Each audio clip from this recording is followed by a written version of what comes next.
Hey guys, what's up? Yeah, so on this student issue, I want to talk on a particular point. Most of you have come up to me and asked so many questions.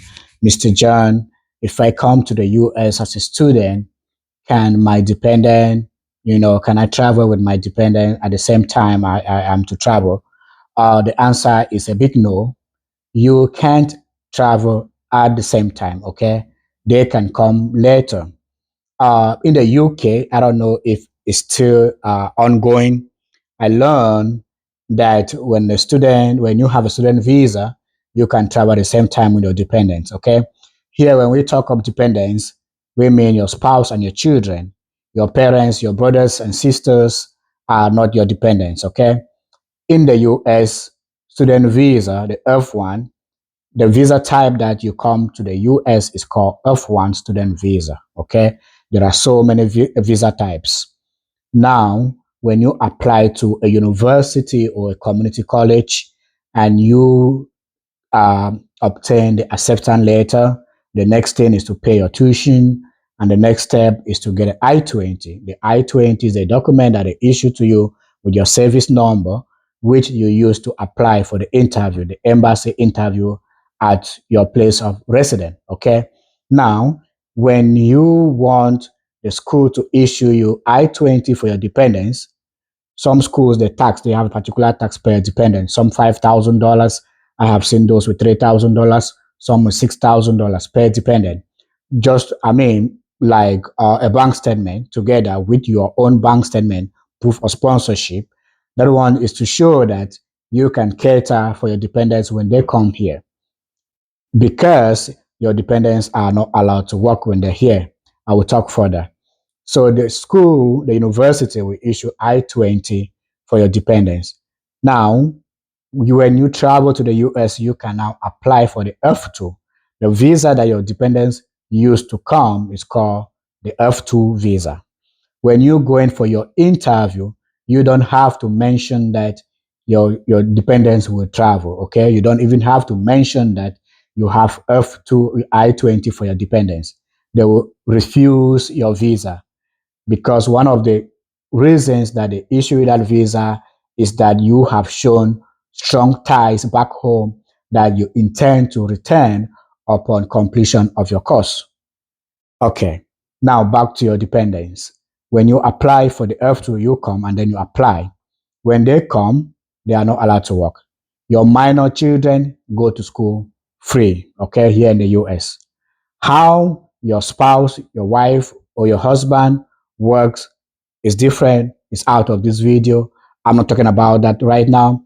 But per regulation, they are not allowed to work. Second point, your spouse on F2 visa can change to F1, means he or she applies to a university, get admission, and change to F1, and then he or she can work. How do they work? The third point, what we do at MJN is we search for universities that issue CPT Day 1, okay? Curricular Practical Training, CPT. This is authorization, a document that gives you the authority to apply for a work permit, okay? When you get an offer, you submit to the university. The university issues you the I-20 plus CPT, work authorization, which you use, and then you apply for your social security number, which you can work. CPT, if you are on a master's program where you are authorized to work, you have authorized to work full-time CPT. Full-time is you can work 40 hours per week or more, but you don't have to complete your CPT within the first year.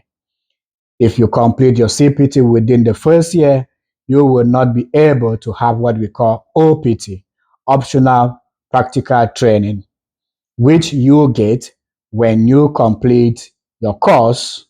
Most employers, they need your OPT to apply for your green card. I go back.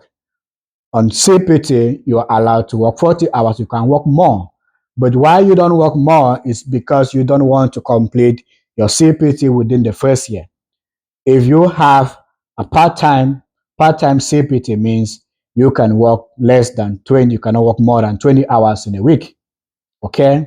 More than 20 hours in a week. Okay, that is it. So what we do is that there are schools, not every school gives this CPT.